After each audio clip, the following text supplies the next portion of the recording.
Hello అండి. ఈరోజు మేము బ్రేక్ఫాస్ట్ కిందకి చపాతీలు చేసుకున్నామండి.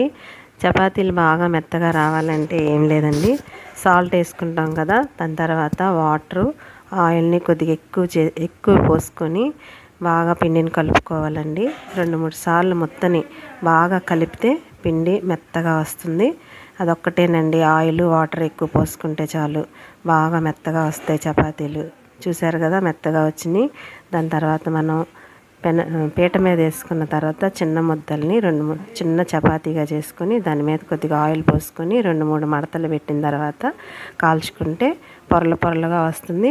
చపాతీ మెత్తగా ఉంటుందండి. దీన్ని మనం కూరలో వేసుకొని తినొచ్చు, లేదంటే టీలో కానీ పెరుగు పంచదారలో వేసుకొని తింటే కూడా చాలా బాగుంటుందండి. ఇంతే, మేము కొత్తగా ఛానల్ స్టార్ట్ చేసామండి. మమ్మల్ని సపోర్ట్ చేయండి, సబ్స్క్రైబ్ చేసుకోండి, లైక్ చేయండి, కామెంట్ కూడా చేయండి.